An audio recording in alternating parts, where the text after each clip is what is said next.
Mwanadoli. Yes, Mwanadoli. Okay, tuanze kipindi chetu. Leo tarehe 11 mwezi wa 8 mwaka 2021.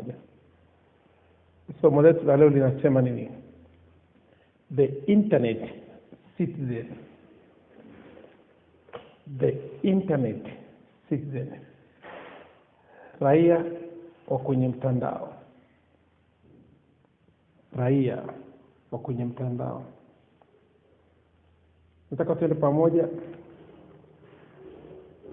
ili ujue kwamba uraia unaongezeka kwenye maisha ya mwanadamu. Na ndio sababu leo kunaweza kuwa na mtu ana uraia wa nchi mbili. Ana uraia wa nchi mbili. Sasa hivi unaweza kuwa na uraia wa zaidi ya nchi moja. Kwa hiyo tunaangalia raia kwenye mtandao. Hili ni eneo la msingi sana, ukinisikiliza kwa makini kuna kitu ambacho utapata. Sio sana bure. Raia wa kwenye mtandao. Tangia mwaka 1989 internet ndio iliachiliwa kwa raia kwa mara ya kwanza. Ilikuwa inatumika jeshini na baadhi ya sehemu za serikali, lakini internet ilikuwa haitumiki kwa raia. Kwa tangia mwaka 1989 kuna raia wa internet wamezaliwa. Kuna watoto vijana walizaliwa mwaka 1989. Kwamba wale wote ni raia kwenye internet. Ni kama vile mtu amezaliwa kwenye ndege, anaitwa raia wa ulimwengu. The citizen of the world. Amezaliwa kwenye ndege, kwenye anga ya kimataifa, kwamba ni raia wa dunia. Sasa leo hii vijana wote waliozaliwa mwaka 1989 wale ni raia wa internet, na ndio watakao tatua matatizo yote yanayokabili dunia kwa sasa hivi. Ndio watakao tatua matatizo. Kwa hiyo lazima uhakikishe kabisa, kama unajua kabisa mtoto wako amezaliwa kipindi hicho mwaka 1900, kuanzia mwaka 1980 mpaka 89, jua kabisa mtoto wako huyo ni raia wa internet, ni raia wa kwenye mtandao. Lazima maisha yake atayaishi kwenye mtandao, atafanya kazi kwenye mtandao, atajifunza kwenye mtandao, atakwenda kanisani kwenye mtandao, ataishi kwenye mtandao. Kama jinsi unavyoona sasa hivi mmiliki wa Facebook amezaliwa mwaka 80, Google mwaka 80, YouTube mwaka 80.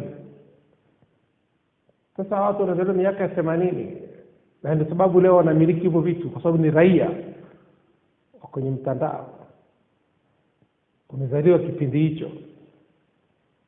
Na ni kama vile unaona katika baadhi ya makabila, mtoto akizaliwa msimu fulani anaitwa jina la ule msimu. Mtoto akizaliwa Arusha anaitwa Arusha. Kwa nini? Kwa sababu ni raia wa Arusha. Ni raia wa Arusha. Sasa ndivyo hivyo kwa watoto waliozaliwa miaka 80 wote ni raia wa internet. Maisha yao wataishi kwenye internet, watasoma vyuo vikuu kwenye internet, watafanya biashara kwenye internet, watajifunza kwenye internet, watajilipa kwenye internet, kila kitu watafanya kwenye internet. Sasa lazima ujitahidi uingie katika huu uchumi wa internet. Internet economy ni uchumi mkubwa sana. Uchumi wa kwenye mtandao, huu ni uchumi mkubwa sana. Usipoweza kuingia kwenye uchumi utateseka sana. mtateseka sana, kwa sababu watu wanafanyia kazi wakiwa nyumbani, watu wanafanyia kazi wakiwa mahali popote, watu wanajifunza, wanakuwa darasani, popote alipo ni darasani. Leo watu wanafundishwa kupitia Zoom. Leo unaweza kufundisha mtu mmoja tu akiwa yuko Marekani. Leo watu hawajengi madarasa, wanatumia nyumba za watu kama madarasa, kwamba hapo nyumbani kwako ndo darasa. Sasa hiyo ni teknolojia, imeshabadilika, ni internet, ni uchumi wa kwenye internet. Sasa usifikiri tena kizamani, usifikiri kuhudumia watu wa kijijini kwako tu, fikiri kuhudumia ulimwengu. Ndio huko tunakoelekea, ndiko huko tunakoelekea. Sasa watu wengi bado wako kwenye mfumo wa zamani. Sasa tunachosema raia wa kwenye internet ni jambo ambalo watu wengi walikuwa walijui, kwamba kuna raia kwenye internet. Na nimetoa mfano kama mtoto anapozaliwa kwenye ndege anaitwa raia wa ulimwengu, kwa sababu yuko kwenye anga za kimataifa, raia wa ulimwengu. Na siku hizi kuna sheria kuwa na uraia wa nchi mbili. Unaweza kuwa raia wa Tanzania na hapo poka raia wa Kenya, ukawa raia wa Marekani. Kwa sababu leo hii nataka sasa na wewe uingie kwenye uraia mwingine, kwenye uraia wa internet, kwenye mtandao. Uwe raia wa kwenye mtandao, uanze kufanya vitu vyako kwenye mtandao, ufungue duka kwenye mtandao, utafute wateja kwenye mtandao, ufungue kanisa kwenye mtandao, utafute waumini kwenye mtandao, ufungue shule kwenye mtandao, utafute wanafunzi kwenye mtandao. Kila kitu, biashara yako unafungua kwenye mtandao, utafuta wateja kwenye mtandao. Kila kitu unatumia mtandao. Jana tumewambia hapa jinsi ya kuenda kwenye Google Small Business na TikTok Small Business, ili uweze kuangalia jinsi gani watu wanafanya biashara Marekani na China. Hiyo itakusaidia mbele safari. Kenda Google Small Business kwenye YouTube channel yao. TikTok, hiyo ni ya Wachina hiyo. Small Business kwenye YouTube yao. Utaona kabisa biashara ambazo Wachina wanafanya zinazofanywa nyumbani. Jinsi ambavyo internet inavyofanya kazi. Internet imekuja kuleta mapinduzi makubwa sana duniani. Internet ni kama shamba ambalo unaweza kupanda mbegu yote na ikaota. Internet ndio mahali pekee yake unaweza kufanya kitu chochote. Leo hii appointment za madokta zinafanywa kwenye internet. Daktari anaongea na wewe kupitia internet. Sasa tunajaribu kuangalia kila kitu kimehamia kwenye internet. Sasa kama unabaki nyuma, unakuta serikali au taifa linabaki nyuma, hawataki kuingiza watu wao kwenye internet. Kwa mfano kama sasa hivi Tanzania hatuna ofisi, hatuna mabroka wa soko la hisa wa nje ambao wako Tanzania wamefungua ofisi Tanzania. Hatuna mabroka wa pesa za kigeni Tanzania kama forex, hatuna mabroka. Hatuna mabroka wa stocks. Nenda Nigeria, kuna broker wa forex, broker wa stocks, broker wa future option, broker wa hizi bitcoins. Mabroka wamefungua ofisi zao, wamepewa leseni na benki kuu ya nchi husika. Ukienda hapa Kenya wana mabroka wa forex. Broker wa forex watatu. Serikali ya Kenya, benki kuu ya Kenya imewapa wale wageni leseni ya kufungua hizo ofisi zao Kenya. Na kampuni moja inaitwa FXpesa. FXpesa hiyo ni ya Wakenya wenyewe, ni ya Mkenya Mwafrika. Hawa makampuni mawili ni ya watu nje. Ni kwa sababu ya internet, wamechukua fursa, wametumia fursa ya internet. Sasa Tanzania sisi inasubiri nini? Leo sisi tumejaribu kutuma tu $1,000 nje ya Tanzania ni shida. Kwa kutumia benki kwa benki. Lakini kama unataka kutuma hela nje ya nchi kwa kutumia kadi, unaweza kutuma kiasi chochote cha pesa. Kama unaweka hela kwenye Visa, kwenye Mastercard, ile unaweka unatuma mahali popote. Lakini benki to benki, na mabroka wengi wa mitandao ya kifedha duniani hawachukui kadi ya Visa, Mastercard, American Express, wanataka benki to benki. Kuna wire pesa. Sasa lazima serikali iruhusu vitu kama hivyo, kwa sababu vinaleta ajira na vinaamsha vijana wengi.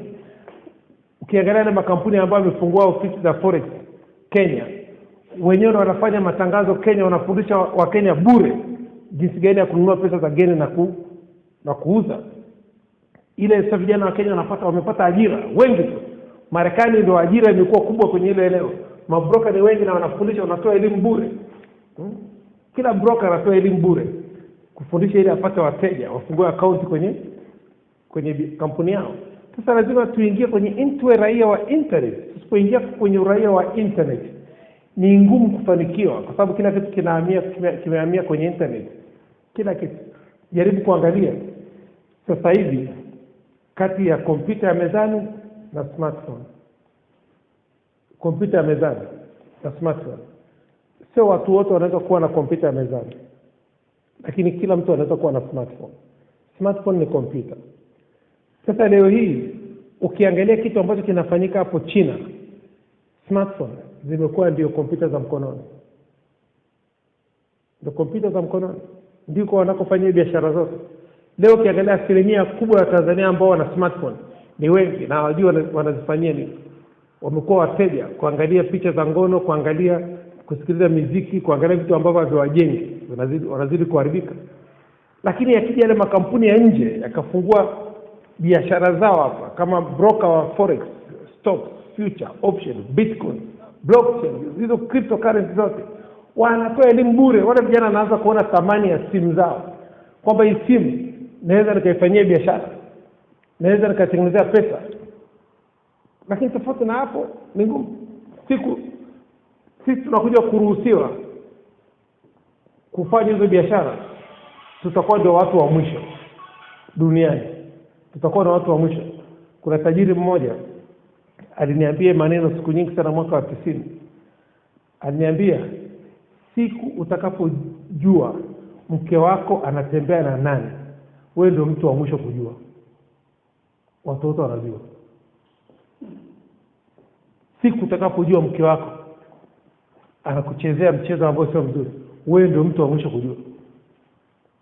Na siku Tanzania itakaporuhusu kila mmoja aweze kufanya hizo biashara, ndio itakuwa nchi ya mwisho duniani. Full stop. Kwa lazima tuanze mapema. Tusikubali tukapita na wakati. Na ni kwa nini nafundisha hili somo? Kwa nini naongelea habari? Hapa ninapoongea mimi na nyie, tuna changamoto ya kufungua account ya broker, kununua hisa na kuuza hisa katika nchi ya Marekani. Tuna hiyo changamoto. Kutuma hela, tumeenda paka kwa governor wa benki kuu, tumeandika barua, bado wamekataa kutuma hata $1 kutoka kwenye account yetu kwenda kwenye account nyingine Marekani. Hebu niambie, hiyo sio kutuma kwa kadi. Kwa kadi unaweza kutuma kiasi chochote. Kutuma kwa benki to benki, wire, paka governor anakataa. Sasa hebu niambie, tunakwenda na makampuni yanayofanya biashara hawataki kutumia kadi. Hawataki Visa, Mastercard, American Express, hawataki ATM card. Wanataka benki to bank. Unaweka hela benki wanatuma hela kwao. Wanadili na benki yako. Wanataka kuhakikisha kwamba hii hela inatoka kwa mtu mhusika aliyefungua account. Isikute ni gaidi. Isikute ni pesa ya madawa kulevya. Umeelewa? Isikute ni pesa chafu. Mtu anataka kusafisha pesa. Sasa wanataka kujihakikishia kwamba lazima itoke kwenye benki na kwenye account ya mtu mhusika. Sasa siku tunakuja kuruhusiwa kufanya kitu kama hicho, tutakuwa na watu wa mwisho. Watu wa mwisho. Siku wanaruhusu mabroka au kuja kufungua makampuni Tanzania, tutakuwa si ni watu wa mwisho. Watu wote wameshafungua, nchi zote duniani wameshafungua, wana mabroka. Tulijaribu kuangalia, unaenda kwenye mtandao, unatafuta kampuni inayofanya kazi na Tanzania kwenye mambo ya hisa katika masoko ya Marekani na forex, utapata shida sana kupata kampuni inayofanya kazi na Tanzania. Yaani kampuni zaidi ya 2 tulizopitia, tulikuta kampuni 3, kampuni 2 tu. 2 tu ambao wanafanya kazi na Tanzania. Sasa hebu niambie, zaidi ya makampuni 2,000 kampuni mbili tu zinafanya kazi na Tanzania, lakini kampuni zinazofanya kazi na Kenya ziko zaidi ya 170.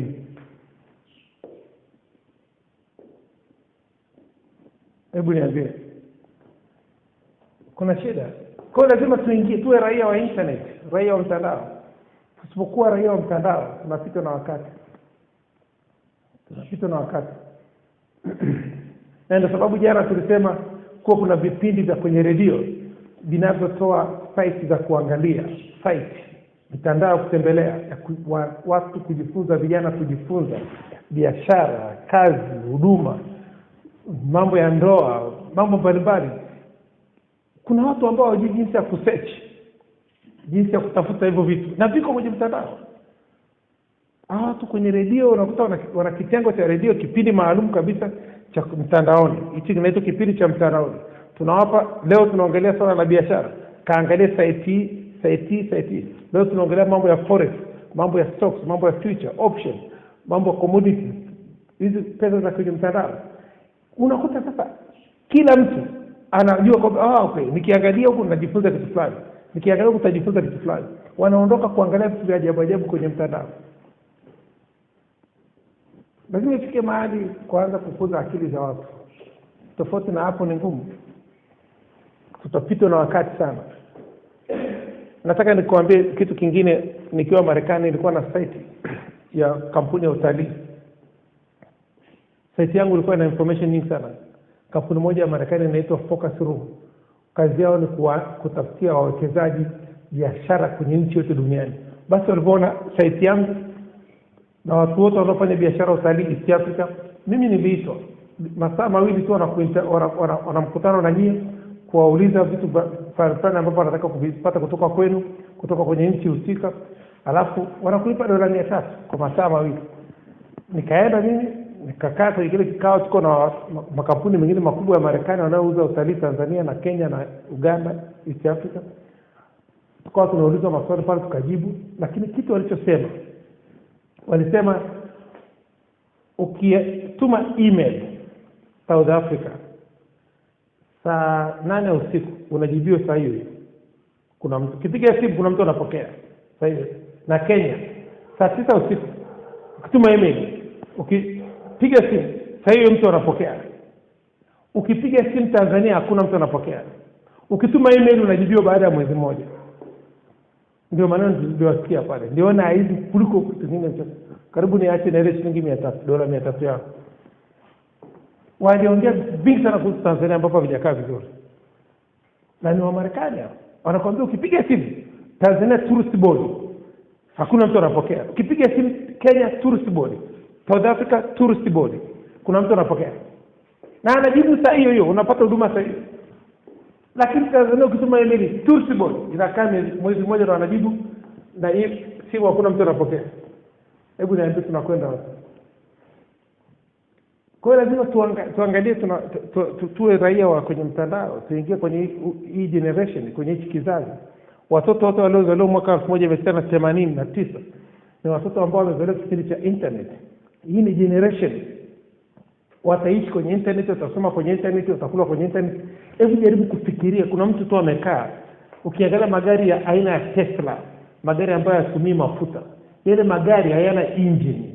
Umeshaona ile baskeli ya walemavu inatumia betri, ndio yanatembea kama vile. Unaona? Hayana engine, yanatumia motor. Sasa hebu niambie, na ile gari inatumia internet.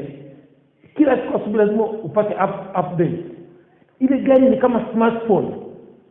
Ile gari ya Tesla na inauzwa gari mno, ni kama smartphone. Hebu niambie mtu ametoka kwenye kwa sababu ya internet. Kwa sababu ile gari internet ikikatika mtembei. Kama hakuna internet ifanye nini? Haitembei. Na ikiingia na virus inavuruga kila kitu. Ile gari ni kama computer, ni kama smartphone. Ni kwa sababu ya fursa ya internet. Leo watu wametengeneza YouTube, ni fursa ya internet. Facebook ni fursa ya internet. Instagram, WhatsApp ni fursa ya internet. Angalia vitu vingapi vinatengenezwa kwenye internet. Leo watu wanakwenda kwenye anga nyingine. Na kwa sababu ya internet, kila kitu tunatumia ni internet. Sasa tusipoingia kuwa raia wa internet, ni ngumu. Utakuwa lazima uwe raia wa Tanzania na uwe na raia kwenye internet.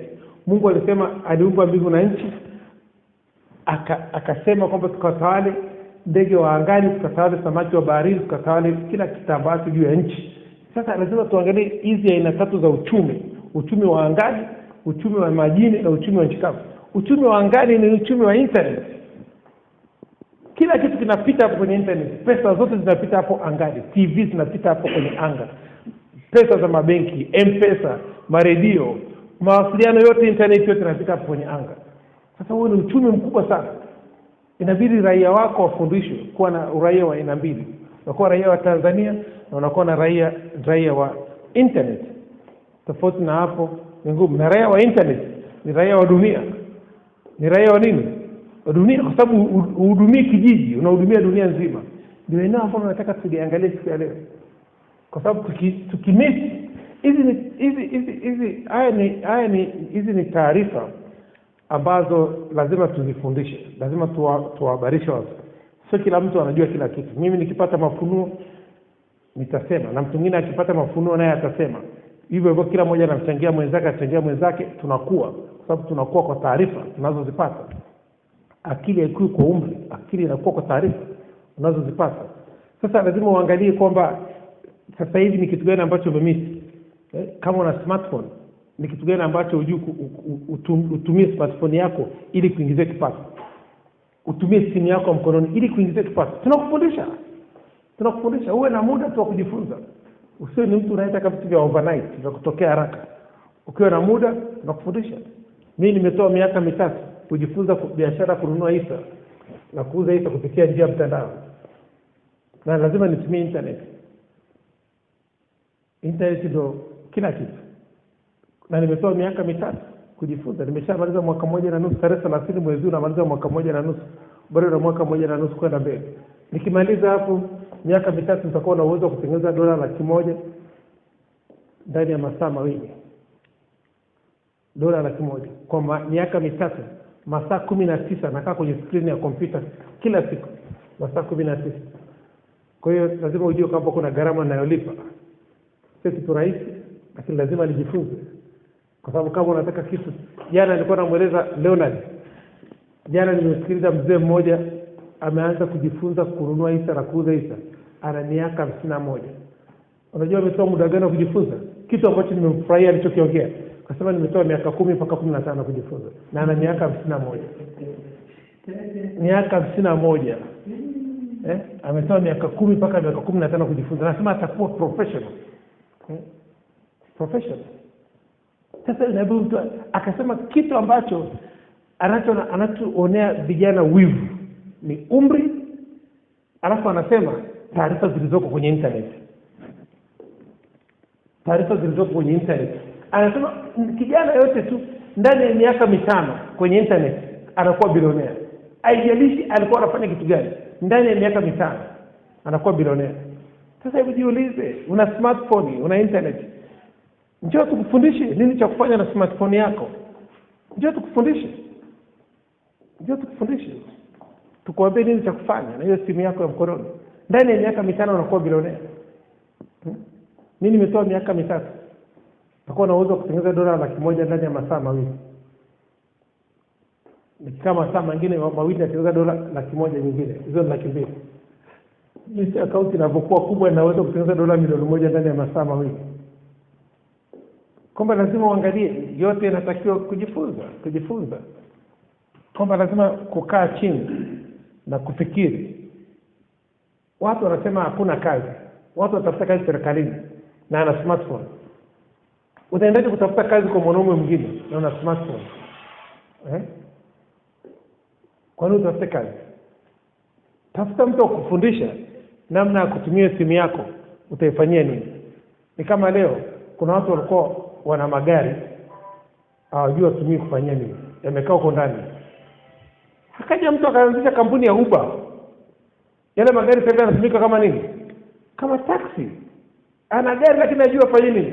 Mpaka amekuja mtu mwingine akakaa chini akafikiri, akaja na wazo la Uber. Sasa ile gari inatumika kama taxi. Linaingiza kipato. Kuna watu ambao wana nyumba vilikuwa vinakaa vitupu. Hamna mtu analala huko, analala wageni. Sasa hivi kuna B&B, wanakuja watu wa Airbnb wanalala huko kwenye hizo vyumba na wanalipwa kwa dola. Sasa kuna mtu amekaa akafikiri, sasa wewe una smartphone, ujue ufanye nini? Njoo tukusaidie, tukwambie ufanye nini smartphone yako. Njoo tukusaidie. Kwa sababu huyu mtu ana gari alikuwa ajue afanye nini, limekaa tu kwa ndani. Akaja mtu mwenye akili akafikiri, akaja na mfumo wa tax boom. Zile tunaita tax boom. Ile imehalalishwa, inafanya kazi. Yule bwana alikuwa ni kazi yake ni kutengeneza app ya kuunganisha mtu anayetafuta gari na mtu mwenye gari. Ni sema mawasiliano. Mimi nakuunganisha, wewe unatafuta gari, wewe ni abiria. Anaunganisha, unachukua gari ya mtu yote kwenda mahali unakotaka kwenda.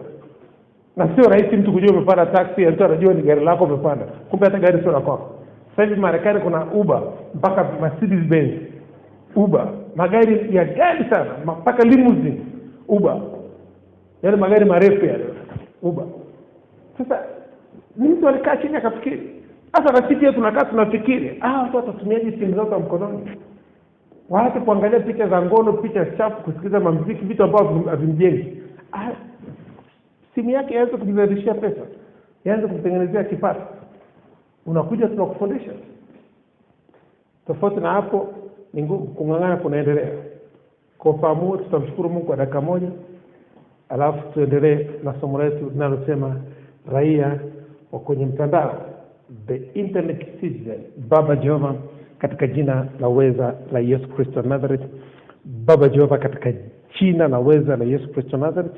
Baba Jehova, katika jina la uweza la Yesu Kristo Nazareth. Mtakatifu, mtakatifu, mtakatifu, Mungu wa Bwana wetu Yesu Kristo, Baba wa utukufu, Mungu wa Abraham, Isaka na Yakobo, Mungu wa wanafunzi wote wa Kingdom Business Clubship duniani. Baba Jehova, tunasema asante. Mungu wa kila mtu mwenye pumzi, kila mtu mwenye mwili, na msifu Bwana katika jina la uweza la Yesu Kristo Nazareth. Roho Mtakatifu, tunasema asante kwa majira haya ya saa 7, tunafurahia na kushangilia katika jina la uweza la Yesu Kristo Nazareth. Tunabariki majira ya saa 7 na kuyatakasa kwa damu ya Yesu Kristo Nazareth. Tunabariki majira ya saa 7 na nuru ya Kristo, afya ya Kristo, tajiri wa Kristo, hekima ya Kristo, maarifa ya Kristo, mafunuo ya Kristo, ujuzi wa Kristo, ubunifu wa Kristo, upendo wa Kristo, imani ya Kristo, matumaini ya Kristo, uaminifu wa Kristo, furaha ya Kristo, amani ya Kristo nyingi kama nyota za mbinguni katika jina la uweza la Yesu Kristo Nazareth. Roho Mtakatifu, tunasema asante. Tunafungua malango ya saa 7 kwa damu ya Yesu Kristo Nazareth. Tunafungua malango ya kujifunza neno la Kristo, tunafungua malango ya biashara, malango ya kazi, malango ya huduma, tunafungua malango ya raia kwenye mtandao katika jina la uweza la Yesu Kristo Nazareth. Tunafungua malango ya neema ya Kristo iliyozidi ujasiri wa Kristo iliyozidi. Tunafungua malango ya spidi ya Kristo, ya kufikiri, ya kutafakari, ya kusoma, ya kuandika, ya kusikia na kuona maono, kuona ndoto, kuona fursa, kuona maandiko, kuona vitu na watu katika jina la uweza la Yesu Kristo Nazareth. Roho Mtakatifu, tunasema asante kwa kutuamsha asubuhi ya leo. Asante kwa kutupa akili ya Kristo, kutupa ufahamu wa Kristo. Asante kwa kutusamea maovu yetu na kutuponya magonjwa yetu yote. Roho Mtakatifu, tunakaribisha majira ya saa 7 mpaka saa 8 uwe mwalimu wetu. Utuonyeshe njia zako, tufundishe mapito yako. Karibu Roho Mtakatifu katika jina la uweza la Yesu Kristo Nazareth. Tumeomba na kushukuru. Haleluya. Amen. Okay, tuendelee na somo letu. Raia wa kwenye mtandao. Hili ni eneo la msingi sana kwa sababu internet ndio imekuja kuleta mabadiliko yote. Ni kama jinsi Yesu alipokuja. Yesu alikuja akaleta mapinduzi yote duniani. Sasa na internet imekuja kuleta mapinduzi. Tunaishi kwenye kizazi cha internet ambacho kimeanza mwaka 1989.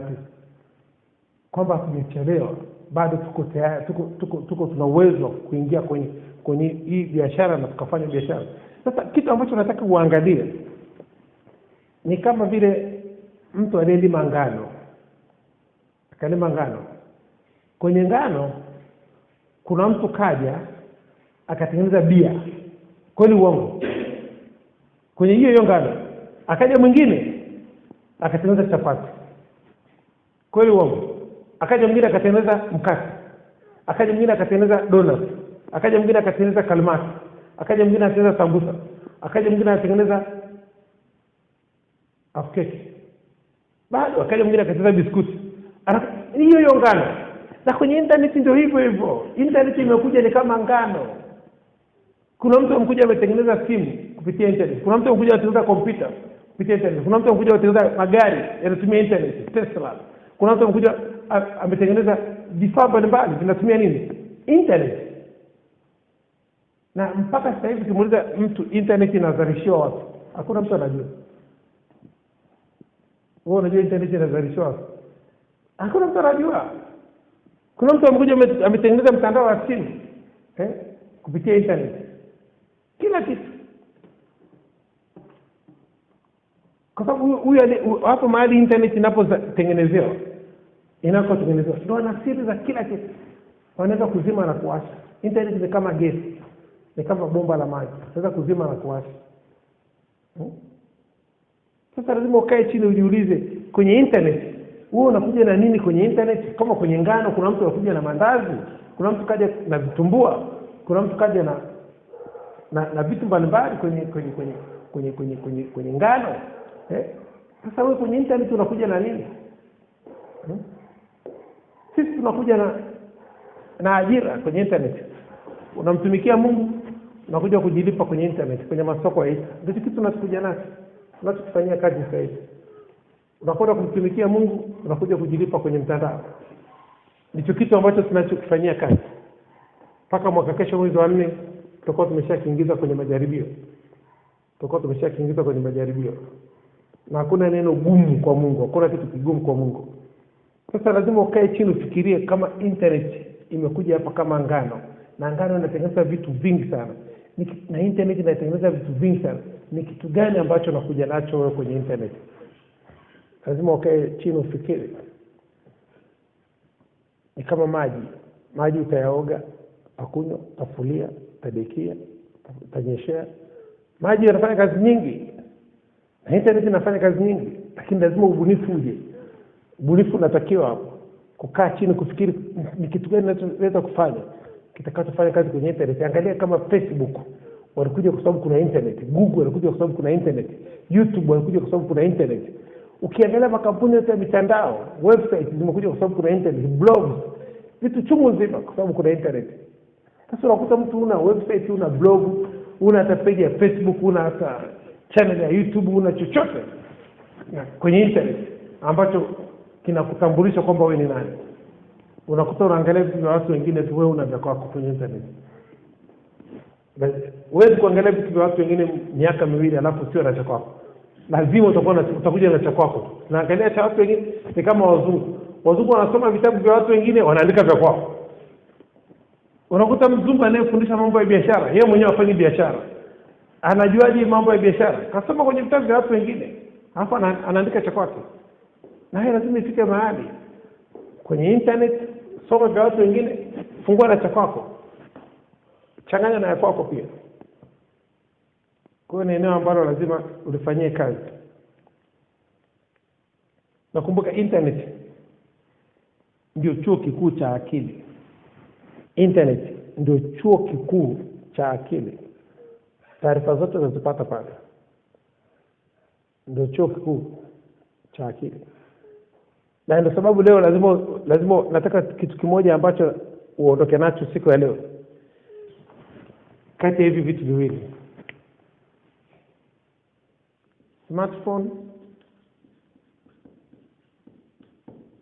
nataka tu uondoke na haya mawazo mawili, na university degree.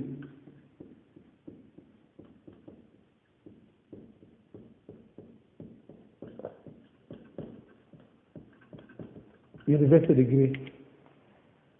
Mtu mwenye smartphone na anajua kuitumia vizuri, anaishi maisha mazuri kuliko mtu mwenye degree ya chuo kikuu. Mtu mwenye smartphone tu na anajua kuitumia vizuri, either ana trade forex, pesa za kigeni, stock option future, either ana duka, anauza duka lake liko kwenye simu yake, either anauza mazao yake kwenye simu yake, either anafanya biashara kwenye simu yake, ana M-Pesa, ana Tigo Pesa, ana Money Pesa, ana maisha mazuri kuliko mtu mwenye degree. Huyu wa smartphone ni mtu amenunua simu yake dukani, hajanunua degree wote kupata dukani. Kanunua smartphone dukani, kaunganisha na internet. Full stop.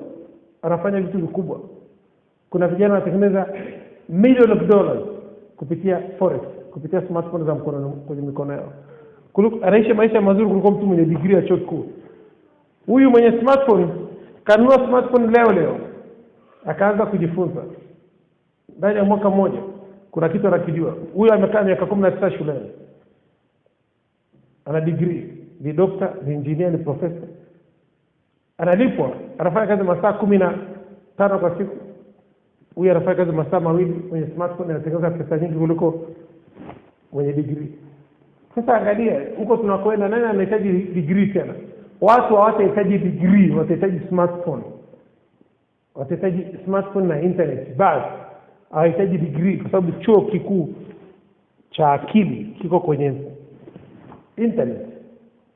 Inabidi uwe na smartphone. Biashara imeisha, ndiko tunakoelekea.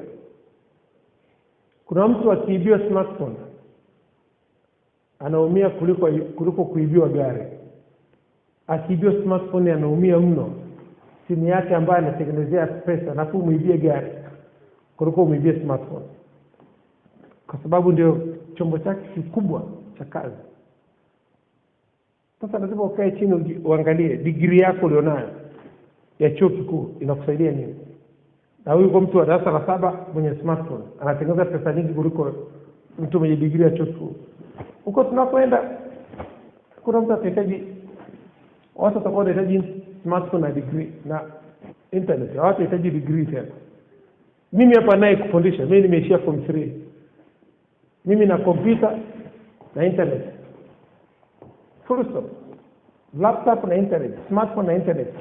Basi nafundisha mtu mwenye degree. Na kitu nachokiongea kila siku kwake ni kipi? Mtu ana degree.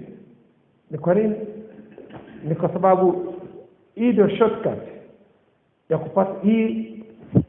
Unachokipata kwenye smartphone ni practical, ni kwa matendo. Unachokipata kwenye shuleni ni kinadharia. Hiyo ndio tofauti.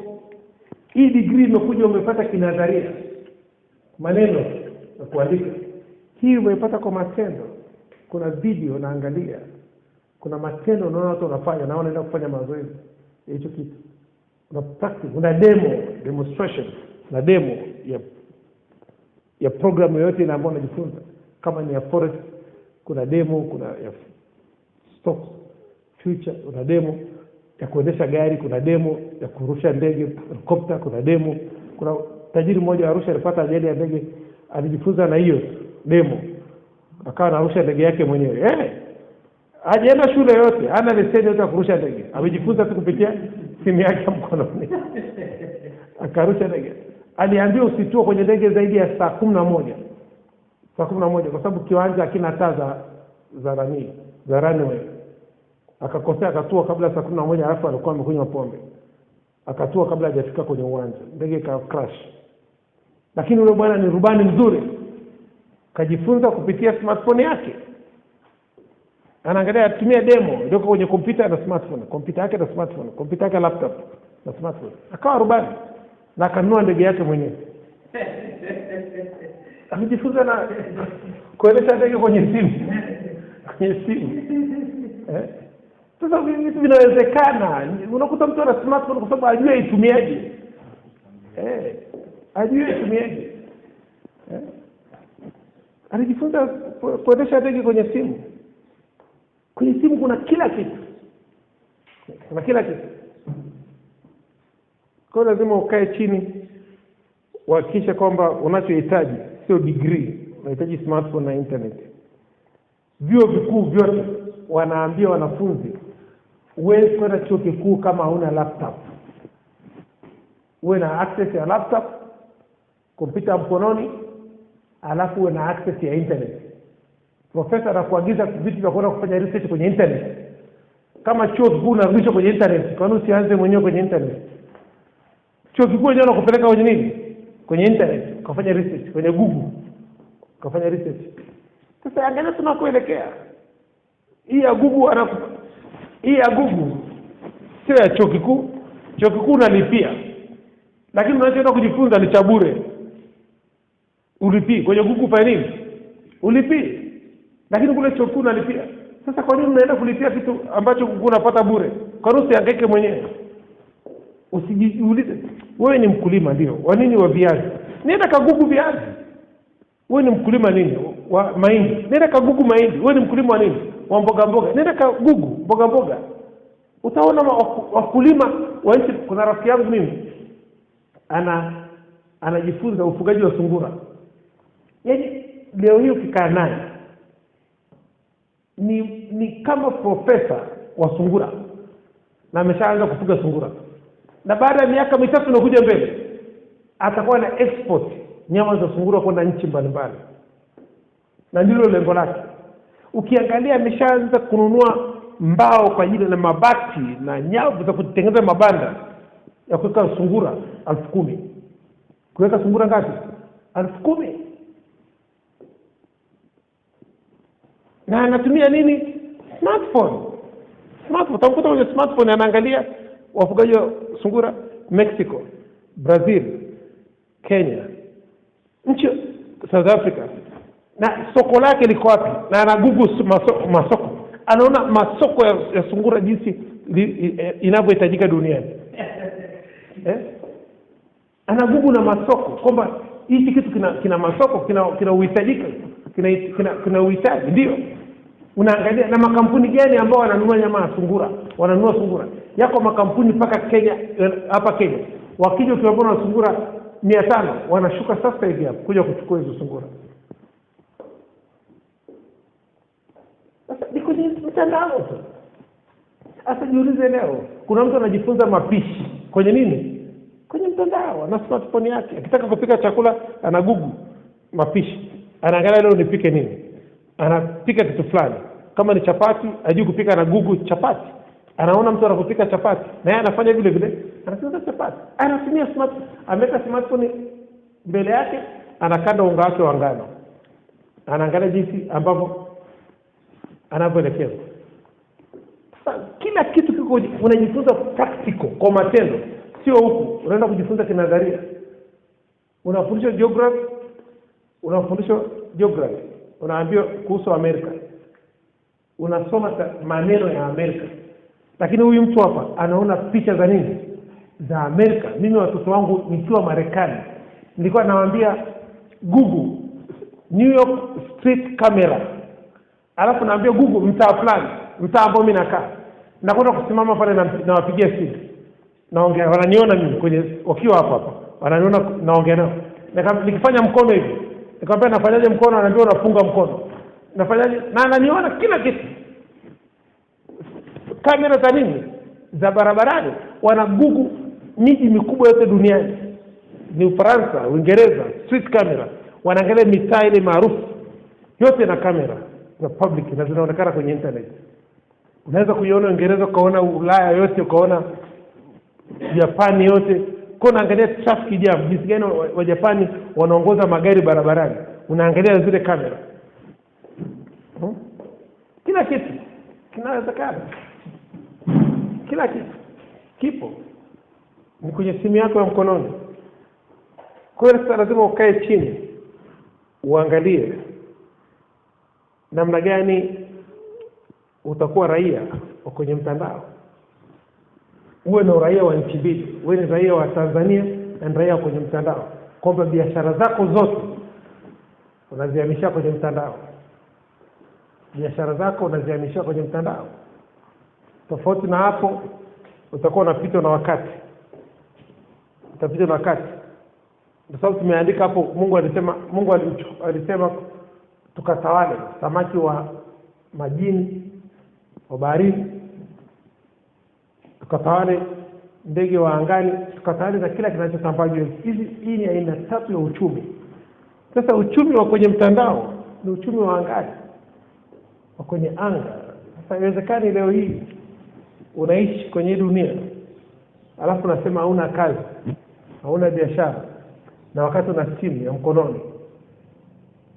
Tafuta, kama una simu ya mkononi, fanya juu chini upate simu ya mkononi yenye uwezo mkubwa, uje tukufundishe nini cha kufanya. Uje tukufundishe nini cha kufanya. Na kama una internet, tutakupa access ya kutumia internet yetu hapa, wifi, ya kwetu miezi mitatu. Huko tunakufundisha nini cha kufanya. Unakuja asubuhi hapa, tunakufundisha, unakaa kwa muda ambao unataka kukaa. Miezi mitatu kuna kitu utakuwa umejifunza, sio sana bure. Sio sana bure. Tukuonyeshe ni kitu gani unaweza kutafuta kwenye internet. Tunakutafutia hivyo vitu, tunakuambia angalia hichi, uwe na kalamu na karatasi. Angalia hichi, andika, piga picha, save kwenye simu yako. Baadaye unaenda kwenye matendo. Naanza kufanya hicho kitu.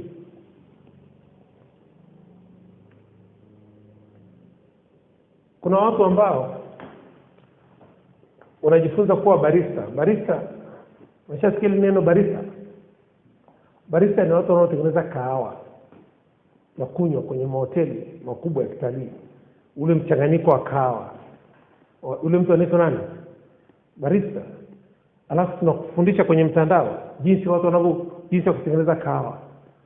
Alafu ukiwa na mtaji wako, unatafuta kijiwe chako, unanunua ile espresso machine ile ya single, usinunue ya double, usinunue ile ya single. Alafu unaanza kutengeneza kahawa. Kikombe kimoja cha kahawa kinauza shilingi 3,000 mpaka 5,000. 3,000 mpaka ngapi? 5,000. Kikombe kimoja cha kahawa. Sasa hapo utauza kahawa, utauza na juice. Unanunua mashine moja na fridge, unaweka juice na kahawa. Unatengeneza hela nyingi mno. Yote umejifunza kwenye mtandao. Jinsi ya kutengeneza kahawa.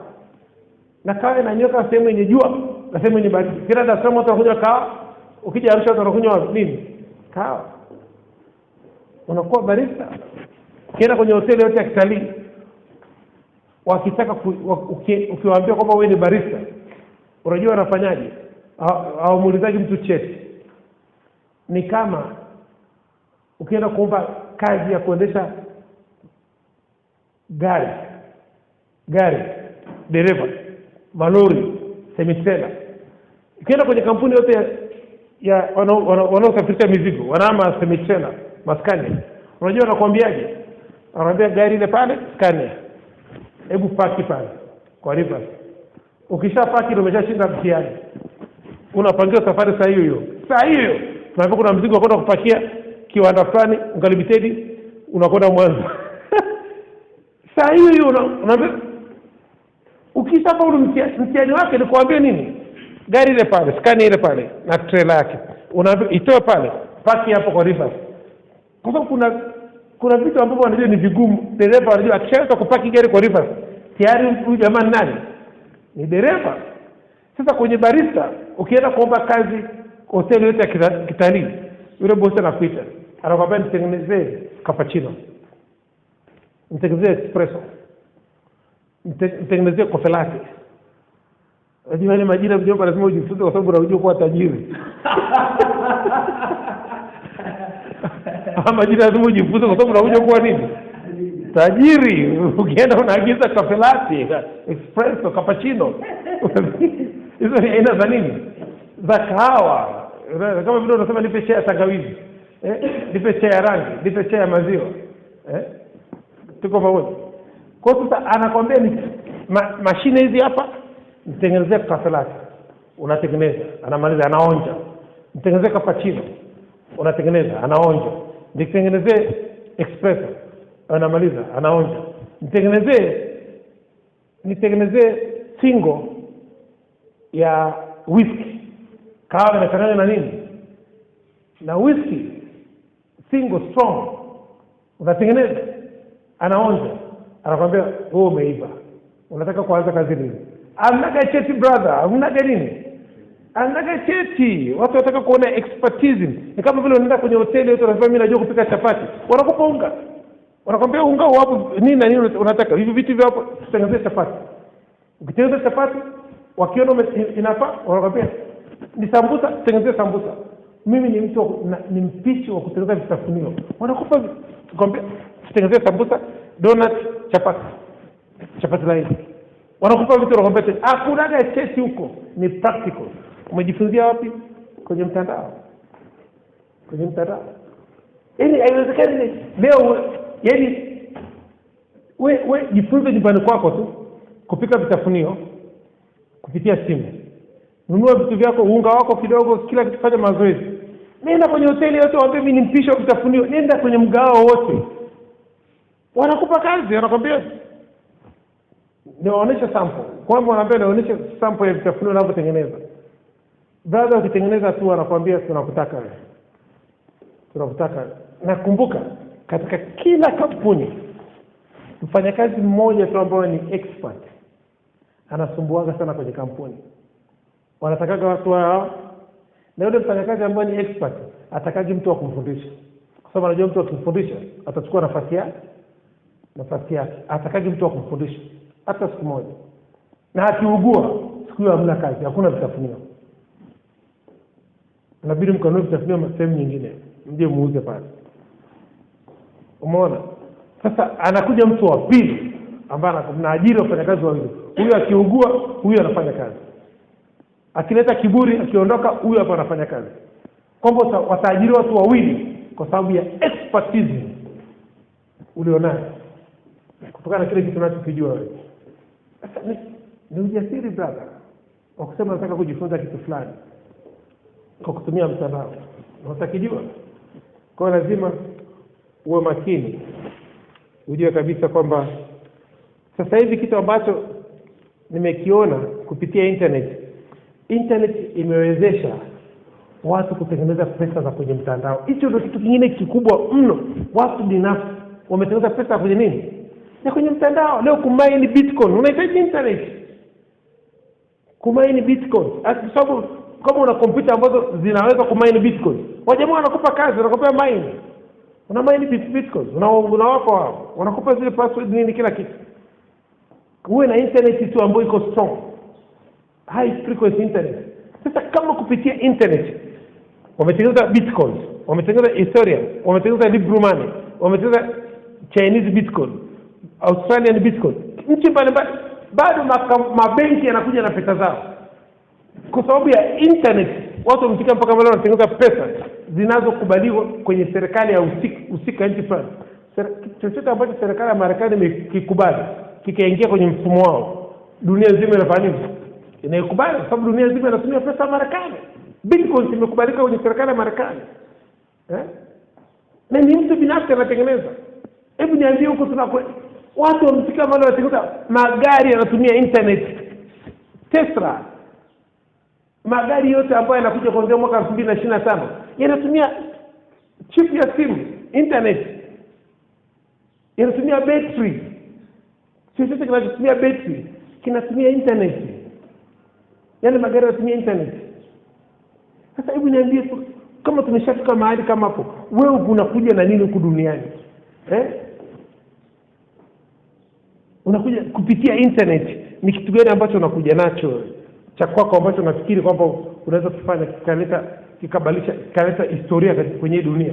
Kama Facebook alitengeneza tu mahali kwa watu kukutania, kuchat, watu kuongea habari zao, mawasiliano. Kiangalia YouTube alifanya mahali kwa watu kurusha video zao. Hawakujua itakuwa kubwa kama ilivyokuwa kubwa leo. Hawakujua. Sasa wewe pia anza kidogo. Internet ina kila kitu.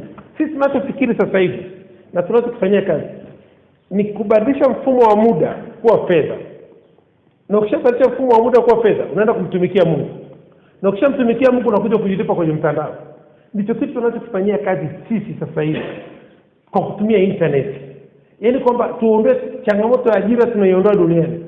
Jana tumefundisha siku moja ina masaa 24. Masaa 24. Nataka tu nisikize kwa makini. Masaa 24 ni sasa na sekunde 86,400. Hizi ni sekunde. Hizi sekunde 86,400 unazibadilisha kuwa pesa. Ina maana sekunde moja hapa. Sekunde moja ni sawa na $1. Tuko pamoja? Unachukua 86,400 86,400 unagawanya kwa 24 unapata $3,600. Ina maana kila sekunde moja ni $3,600.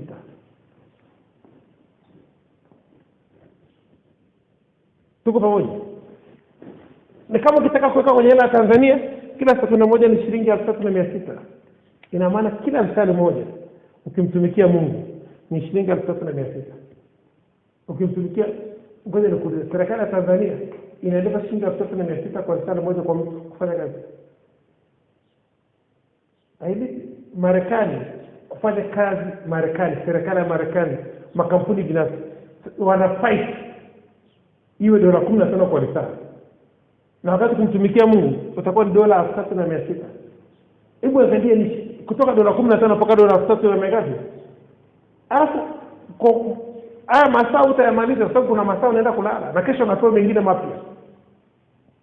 Yaani jinsi utakapomtumikia Mungu sana ndivyo utakapofanya tengeneza pesa nyingi. Hizi pesa huwezi kuzimaliza $3,800 wewe, kwa sababu kuna muda wa kulala.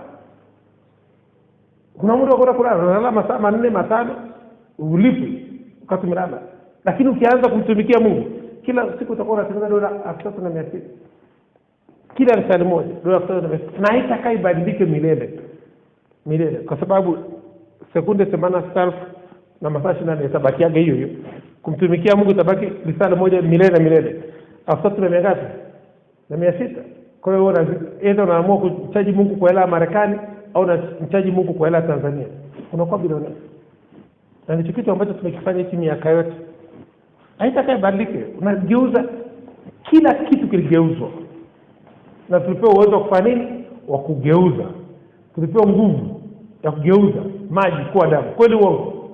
Yesu mwenyewe alichukua chai akageuza kawa nini? Damu yake. Akachukua mkate akageuza kawa nini? Mwili wake. Vitu vinageuzwa. Unachukua mfumo wa muda unaugeuza kuwa mfumo wa fedha. Sekunde 80,000 unagawanya kwa masaa 24.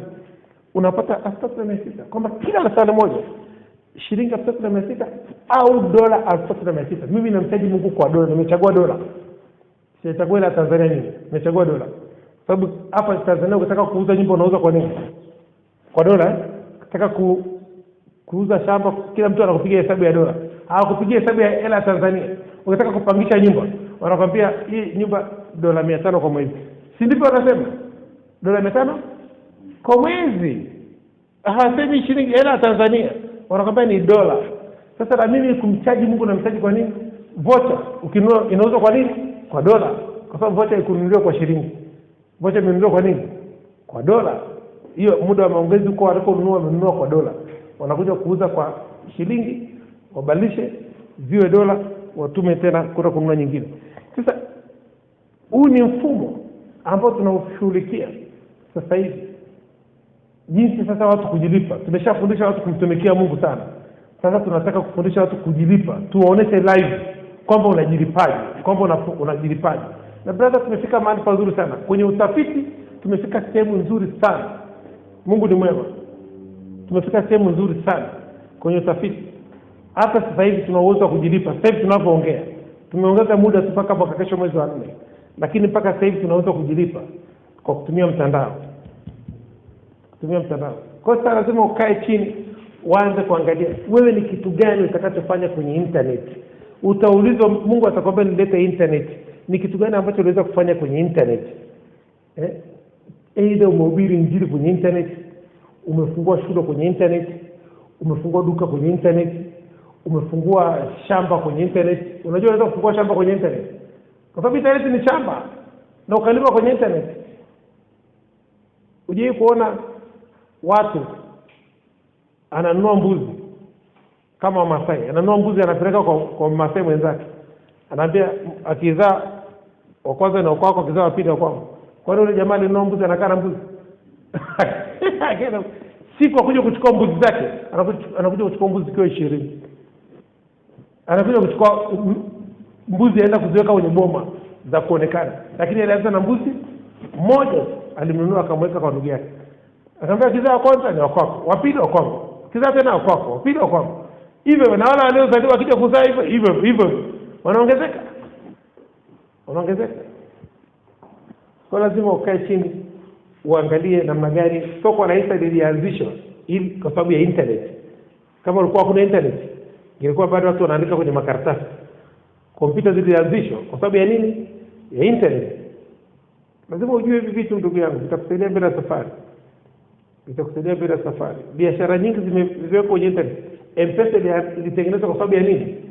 Internet. Kama ulikuwa kuna internet kusingekuwa na M-Pesa. Ni internet. Na kama kulikuwa kuna internet tusingekuwa na simu za mkononi. Kweli uongo? Simu ya mkononi ni internet. Kila kitu ni internet. Kwa lazima ujitahidi uhakikishe kwamba kuna kitu unafanya. Muda wangu umeisha, tumalizie. Kuna kitu unafanya kufikia hii teknolojia ya habari na mawasiliano. Lazima uhakikishe kuna kitu unachofanya, usikae bure. Hakikisha biashara yako ingiza kwenye internet mara moja. Hata kama ni ndogo kiasi gani itakuwa. Kwa sababu utakuwa unahudumia nini? Dunia. Utakuwa unahudumia dunia. Unajua zamani kama uko China, wakulima walikuwa wakilima machungwa, wakilima maapo, inabidi wamuuzie mtu kwenye kikapu au wamuuzie mtu kwa tani. Lakini kupitia internet wanaweza kuuza hapo moja moja au chungwa moja moja na hayaharibiki tena. Kwa sababu ulikuwa mpaka usubiri mtu akununua nyingi umuone inaharibika. Sasa hivi unaweza kuuza moja moja. Kauza hapo moja zikaenda. Kwa sababu China imeweza kuboresha sana swala la shipping, kwa usafirishaji wa package vidogo vidogo, vifurushi vidogo vidogo. China imeimarisha sana, imeboresha sana hilo eneo. Na siku Tanzania ikiboresha usafirishaji wa vifurushi vidogo vidogo, ndio uchumi utaongezeka mno, kwa sababu atatumia M-Pesa kwa ajili ya kuuza vitu na usafirishaji. Hata mtu akifungua kampuni ya usafirishaji vifurushi vidogo vidogo Tanzania ya local, atafanya biashara kubwa sana. Atengeneze tu mfumo mzuri, mfumo ambao utatumia watu ambao wako kwenye eneo husika.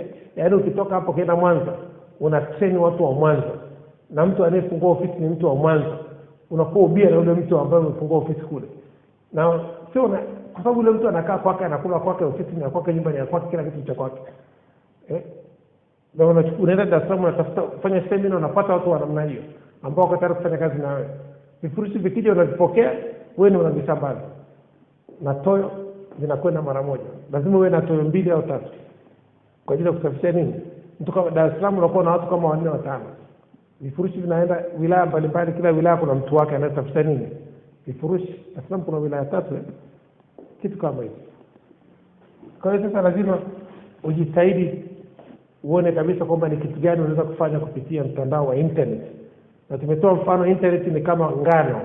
Ngano inatengeneza mandazi, inatengeneza bia, inatengeneza mikate, inatengeneza donut, inatengeneza sambusa, inatengeneza biskuti, inatengeneza vitu chungu nzima. Ni wewe tu na akili yako kuja na ubunifu. Bado kuna vitu ambavyo havijatengenezwa na unga ngano mpaka sasa hivi. Umeelewa? Ni wewe inabidi uje na ujuzi na jina la hicho kitu ambacho unataka kutengeneza kupitia unga ngano. Bado kuna vitu chungu nzima ambavyo havijatengenezwa kwenye internet. Teknolojia bado haijafika mwisho. Mungu alisema akili zake si kama za kwetu, wala mawazo yake sio kama ya kwetu, wala njia zake sio kama za kwetu. Ni kama mbingu na nchi. Kwamba bado vitu havijaisha. Inataka mtu ambaye anafikiri, mtu anayefikiri, mtu ambaye anaweza kuja na majibu ya changamoto za watu. Ukiweza kutatua changamoto za watu, ukiweza kusaidia watu kwenye maisha yao, ndivyo jinsi utakavyotengeneza pesa nyingi. Tulisema hapa, pesa inafuata wazo, na watu wanafuata ndoto zao. Na pesa inafuata watu. Mtaji unafuata wazo, pesa inafuata watu. Tuko pamoja? Na watu wanafuata ndoto zao, maono yao. Kwa hiyo lazima ujue kabisa unafuata ndoto yako, unafuata maono yako, pesa zitakufuata. Zitakuja baadaye. Na tumesema watu waliozaliwa mwaka wa 89, hicho ni kizazi cha internet. Kwamba maisha yao yote wataishi kwenye internet. Watakula kwenye internet, vyuo vikuu watakaposoma watakuwa kwenye internet, kila kitu kitakuwa kwenye internet. Na tumesema kwamba ni lazima ujitahidi, ujue kabisa kwamba kuna kitu unachofanya kwenye internet. Na kumbuka kuna kipindi internet itakuja kuwa bure kama vile redio. iko kipindi internet itakuwa bure, kwa sababu kuna miji sasa hivi duniani kama Dubai, kisha ingia Dubai internet ni bure. Kuna miji inaitwa satellite internet city, kuna miji kama Dubai kiingia internet ni bure. Sasa ni mji ambao ni kivutio cha watalii. Kila ukitembea Dubai simu yako inashika network na password zimeandikwa kwenye vibao barabarani. Sehemu hiyo unataka kutumia internet, andika, au unamuuliza mtu tu, hebu nipe password ya ile eneo, anakuambia ni namba fulani. Zipo ni za bure, unaingiza kwenye simu yako unapata connection ya internet. Ni kama vile unavyoona kwenye mahoteli ya kitalii unapata wifi bure, kama vile unapokuja hapa kwetu unapata wifi bure, ndivyo ilivyo. Ukija hapa kwetu tu unataka kutumia internet yetu, tunakuunganisha wifi bure kabisa, unaweza kutumia jinsi unavyotaka. Hata ukiamua kuja kila siku, hata ukiamua kukaa kule nje kule, ukaamua sisi tumefunga tumelala, wewe umekaa kule nje unatumia internet, haituzimagi hata siku moja. Kwa lazima ujue kabisa kwamba kuna miji ambayo kama Arusha ni mji wa kitalii, inabidi internet iwe nini? Bure. Wazungu wanakuja hapa kwa sababu kivutio cha nini? Cha internet. Internet yenyewe ni kivutio, sababu ni bure, inakuwa ni free internet city. Kwa hiyo ni kivutio, na watu wanaenda kwenye mahoteli ya kitalii, kitu cha kwanza nauliza ina wifi. Unaona, ukipanda basi, mabasi sasa hivi unaona mabasi yanaandika kuna wifi basi na internet ndani. Ndio basi na internet, anambia ndio, anakata ticket. Ni kivutio cha utalii. Ni kivutio. Kwa hiyo lazima ujue kabisa internet ni kitu kikubwa sana. Ni kitu kikubwa sana. Ndio dunia imehamia huko. Sasa kama watoto wote wamezaliwa mwaka 80, leo wana miaka 40, 41, si kila mmoja ana smartphone hapo. Amesoma hajasoma na nini? Ana smartphone. Kwamba anahitaji internet. Kwamba amezaliwa kwenye kizazi cha nini? Cha internet. Sasa lazima ukae chini uanze kupiga mahesabu. Hawa vijana wanaozaliwa mwaka 80 wote utawapa kazi gani? Kwa mfano serikali ya Tanzania ipige mahesabu.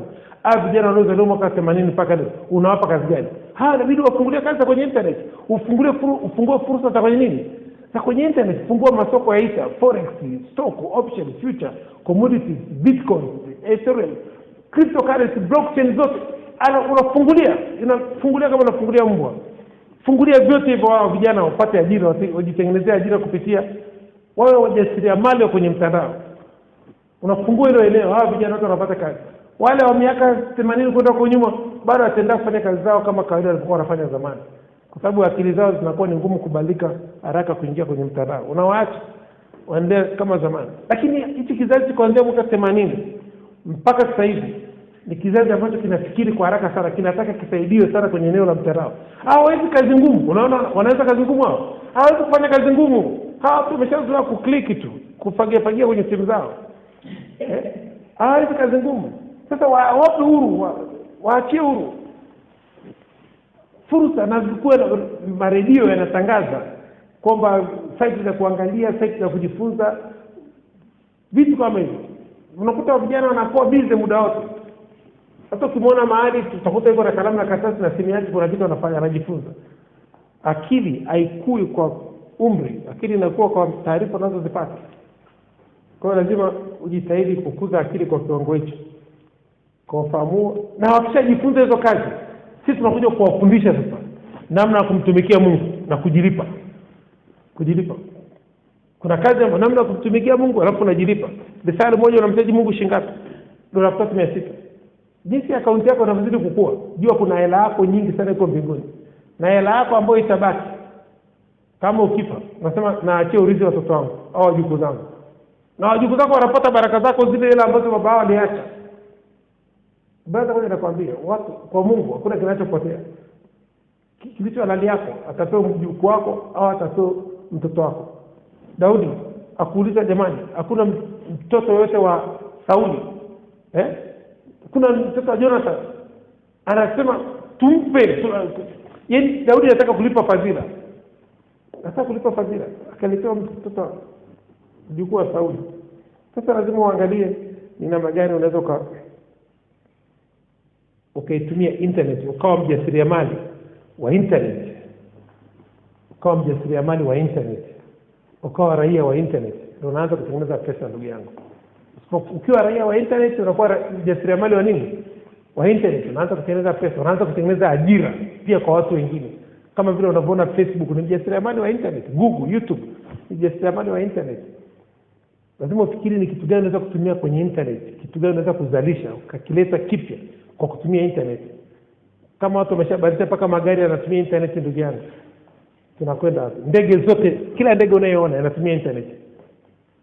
Bila internet ndege haiendi mahali popote. Kwa ufahamu tutaishia hapa. Tumshukuru Mungu dakika chache tumalize. Baba Jehova, katika jina la uweza la Yesu Kristo Nazareth. Baba Jehova, katika jina la uweza la Yesu Kristo Nazareth. Baba Jehova, katika jina la uweza la Yesu Kristo Nazareth.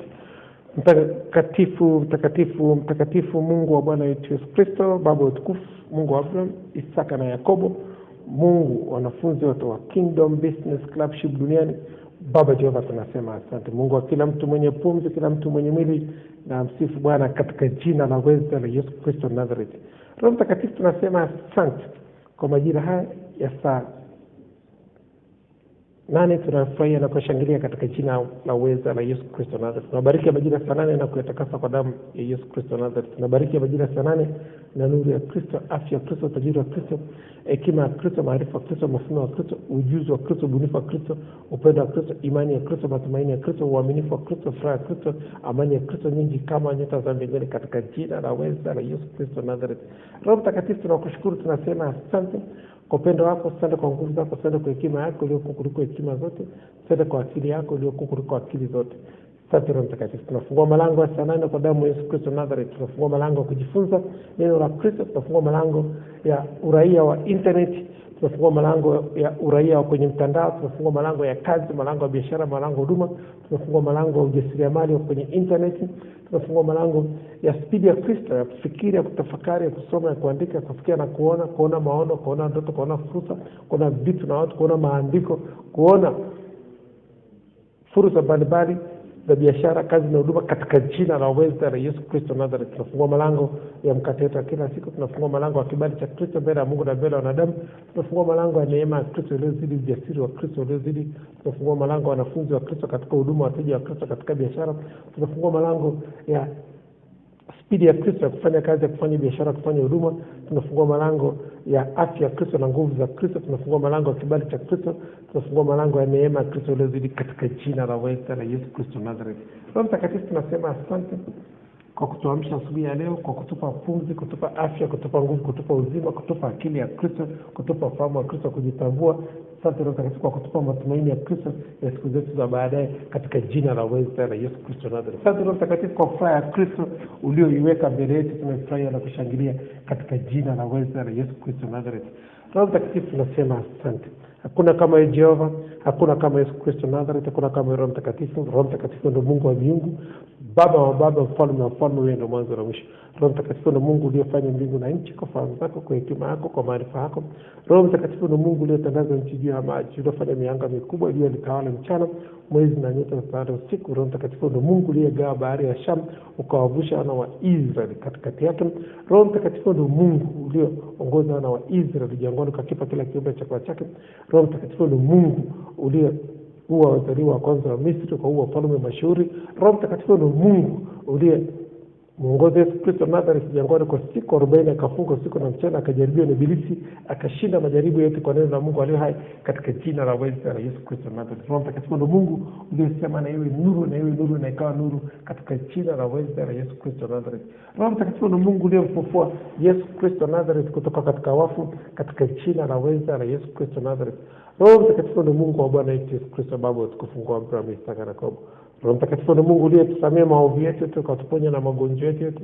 Roho Mtakatifu ndio Mungu uliyetulinda tangu tulipozaliwa hadi leo, katufunika kwa damu ya Yesu Kristo Nazareth. Roho Mtakatifu ndio Mungu uliyetusamea madeni yetu ya kiroho na ya kimwili kwa damu ya Yesu Kristo Nazareth. Roho Mtakatifu ndio Mungu uliyetukumbuka katika ufalme wako, ukatukumbuka na damu ya Yesu Kristo Nazareth, mwili wa Yesu Kristo Nazareth, jina la Yesu Kristo Nazareth, ukatukumbuka na neno la Kristo, ukatukumbuka na upendo wa Kristo, amani ya Kristo, furaha ya Kristo, ukatukumbuka na hekima ya Kristo, maarifa ya Kristo, mafunuo ya Kristo, ukatukumbuka na kazi, biashara na huduma, ukatukumbuka na afya ya Kristo, nguvu za Kristo, ukatukumbuka na kibali cha Kristo mbele ya Mungu na mbele ya wanadamu, ukatukumbuka na kibali cha Kristo cha dola milioni 1 za Kimarekani, katika jina la uweza la Yesu Kristo Nazareth. Roho Mtakatifu ndio Mungu wa Bwana wetu Yesu Kristo, Baba wa utukufu, Mungu wa Abraham, Isaka na Yakobo. Unastahili sifa, unastahili hekima, unastahili nguvu, unastahili uweza, unastahili kuabudiwa, unastahili shukrani, unastahili utukufu, unastahili heshima, unastahili baraka, unastahili utajiri, katika jina la uweza la Yesu Kristo Nazareth. Roho Mtakatifu tunakushukuru, tunasema asante kwa majira ya saa 8. Asante kwa kujibu maombi yetu, tunaamini na tunapokea katika jina la uweza la Yesu Kristo Nazareth. Roho Mtakatifu tunasema asante. Pokea sifa, pokea utukufu, pokea heshima, pokea shukrani zetu. Asante Mungu Baba Jehova, asante Roho Mtakatifu. Tunafungua malango ya saa 8 kwa damu ya Kristo Nazareth. Asante kwa ajili ya watumishi wako walioko mahali hapa na wanaotusikiliza kupitia njia ya mtandao. Neno lako linasema abarikiwe yeye asomaye na kusikiliza maneno ya unabii na kuyashika aliyoandika humu, kwa maana wakati karibu. Roho Mtakatifu, watumishi wako walioko mahali hapa na wanaotusikiliza kupitia njia ya mtandao wametoa muda wao kusikiliza neno lako, kusoma neno lako, kuandika neno lako. Ninakuomba Roho Mtakatifu, bariki kazi ya mikono yao, bariki biashara zao, bariki huduma zao, bariki ndoa zao, bariki nyumba zao, bariki afya zao, bariki muda wao, bariki imani zao, bariki akili zao, bariki biashara yao kwenye internet, ya kwenye mtandao, bariki mawazo yao katika akili zao, chochote atakachowaza wakapata kukiona katika mikono yao. Bariki chochote atakachotia katika mikono yao kikapate kuongezeka katika jina la uweza la Yesu Kristo Nazareth. Roho Mtakatifu tunasema asante kwa kujibu maombi yetu, tunaamini na tumepokea katika jina la uweza la Yesu Kristo Nazareth. Roho Mtakatifu tunakuja mbele yako, tunasema asante.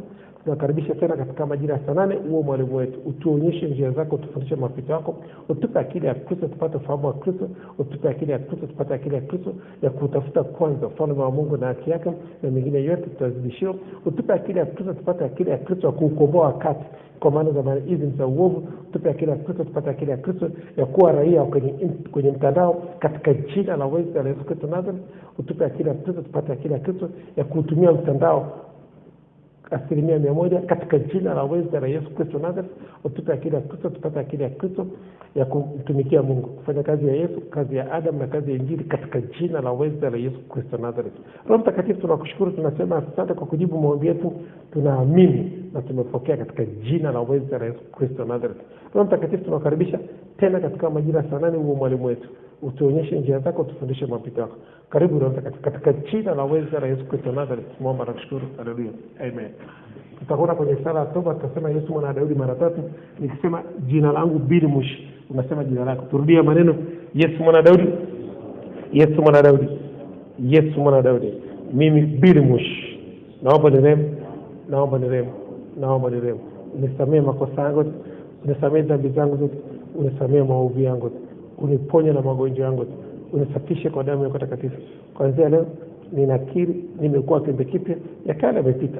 Futa jina langu katika kitabu cha mauti, andika jina langu katika kitabu cha uzima. Asante Mungu kwa kunipenda.